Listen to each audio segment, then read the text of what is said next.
Bismillahirrahmanirrahim. Assalamualaikum warahmatullahi wabarakatuh. This is Miss Sahar here from Metropolitan School. It's maths time for class 4.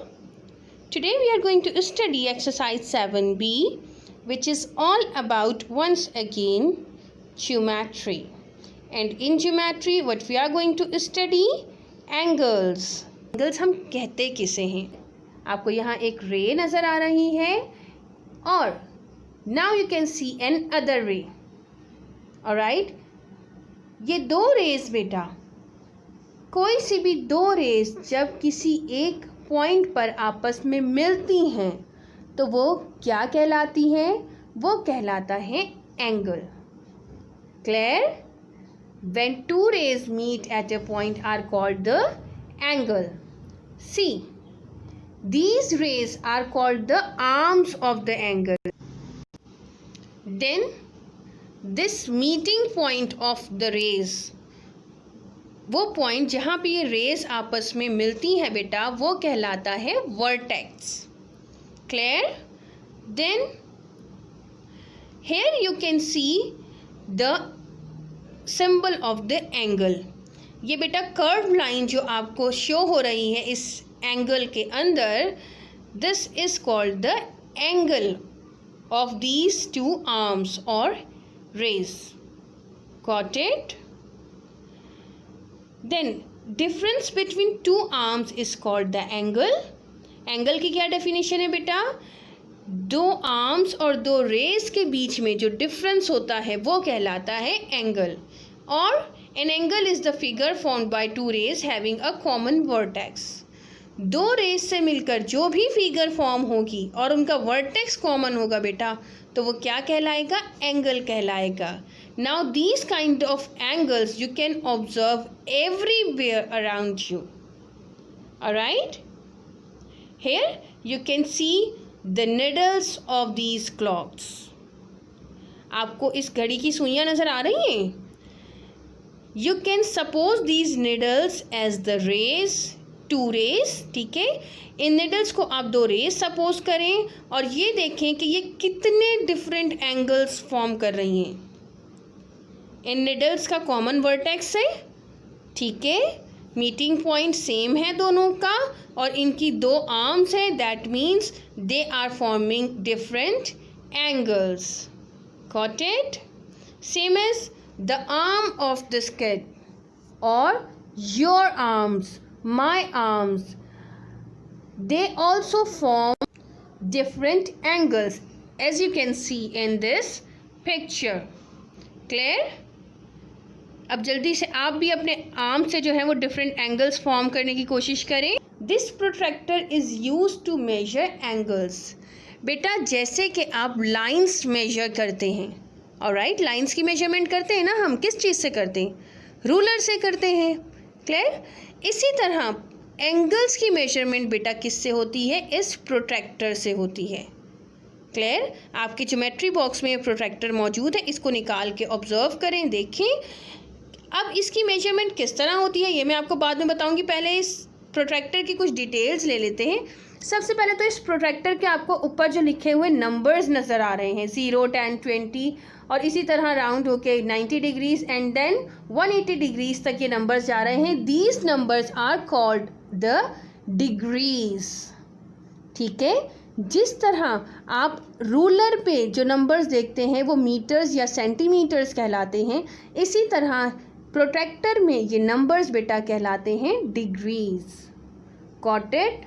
अब इन degrees के साथ बेटा जो numbers आपको नज़र आ रहे हैं इसको आउटर स्केल कहते हैं. इसी तरह जो आपको सेंटर पॉइंट नज़र आ रहा है इस प्रोट्रैक्टर का बेटा, उसको हम सेंटर मार्क या इंटरसेक्टिंग पॉइंट भी कहते हैं, या इसको वर्टेक्स पॉइंट भी कहते हैं एंगल्स का. अब इस प्रोट्रैक्टर से हम डिफरेंट एंगल्स की मेजरमेंट करते हैं. So now we are going to study the types of the angle, which is number 1, right angle. Right angle is an angle of exactly 90 degrees. कोई भी एंगल बेटा जो exactly 90 डिग्रीज का होगा वो क्या कहलाएगा, राइट एंगल कहलाएगा। अब 90 डिग्रीज हमें कैसे पता चलेंगे, वो मैंने आपको बताया, हमें पता चलेंगे इस प्रोटेक्टर के ज़रिए। इस प्रोटेक्टर में बेटा आप देख रहे हैं कि सेंटर ऑफ द लाइन जो है, जो कि एक स्ट्रेट कॉर्नर फॉर्म कर रहा है एंगल का, वहाँ पे आपको 90 लिखा हुआ नज़र आ रहा है होगा। अपने प्रोटेक्टर्स में निकाल कर देखें जल्दी से। इस 90 डिग्रीज पर एग्जैक्टली जब भी कोई एंगल फॉर्म करेगा तो वो क्या कहलाएगा, राइट एंगल कहलाएगा। और ये राइट एंगल आपको अपनी सराउंडिंग्स में सब जगह नज़र आ रहा होगा, आपकी एलईडी पे, आपके मोबाइल पे, आपके सोफ़ा में, आपके डोर में। इसी तरह बेटा आप इस विंडो की एग्जाम्पल लें, इस विंडो के 4 कॉर्नर्स जो हैं वो राइट एंगल ही फॉर्म कर रहे हैं। इवन इन 4 कॉर्नर्स के अलावा भी आप देखें यहाँ पे और राइट एंगल्स फॉर्म हो रहे हैं। क्लियर? सो इसी तरह आप अपनी सराउंडिंग्स में राइट एंगल्स ऑब्जर्व करें। Then let's move forward towards acute angle. Acute angle is an angle which is less than 90 degrees. 90 degrees से छोटा मीन्स 0 डिग्रीज से लेकर और 89 डिग्रीज तक का जो भी एंगल होगा वो क्या कहलाएगा, एक्यूट एंगल कहलाएगा। Clear? Now you can see this once again in this protector.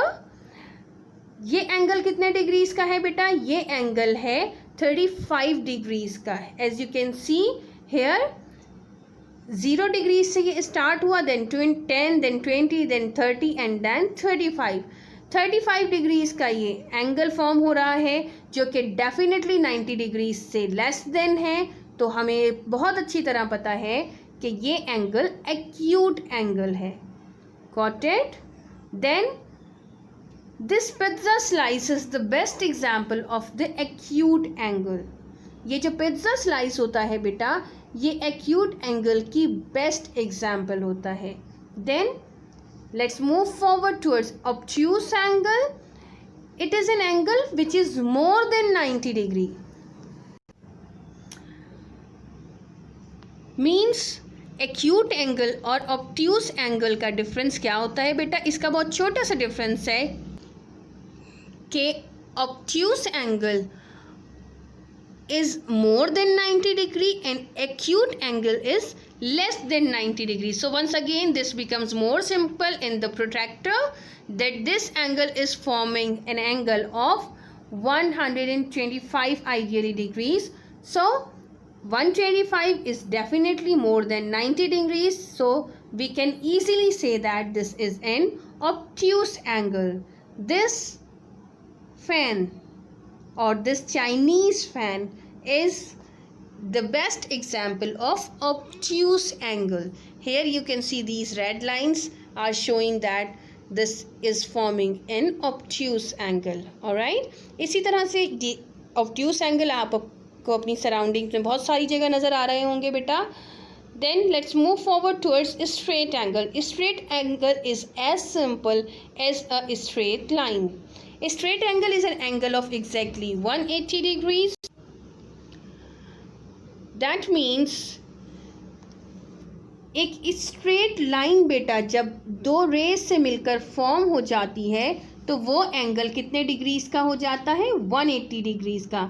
Here you can see in this protractor that this purple line is starting from 0 degrees and moving towards till 180 degrees.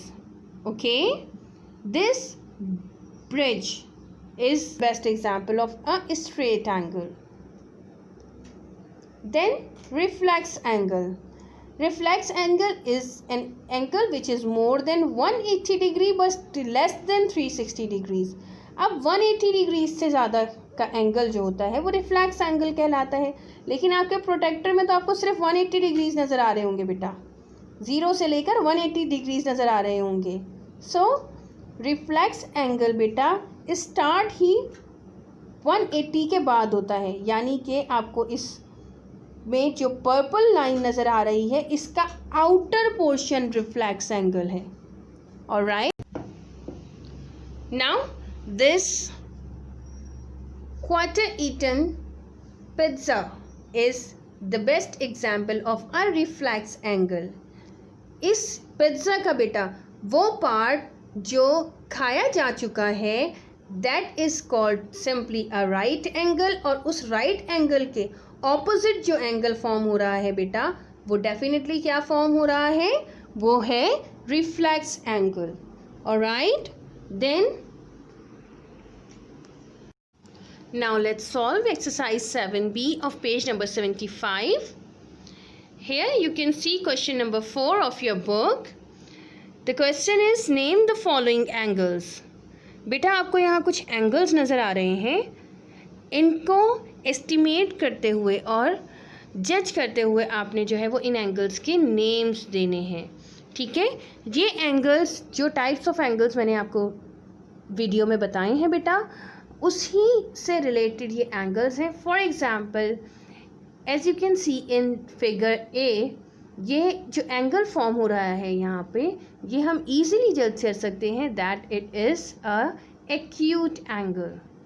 Then angle B, simply बेटा जिस angle पे corner form हो रहा होगा।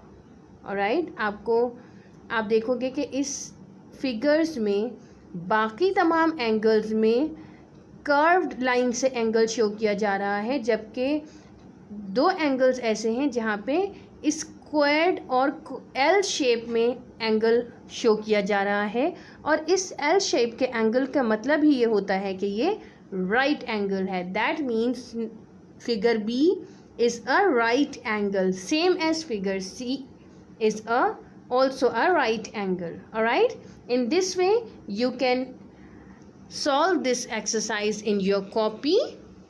Now let's move towards question number 5 of the same page. Name the arms of these angles.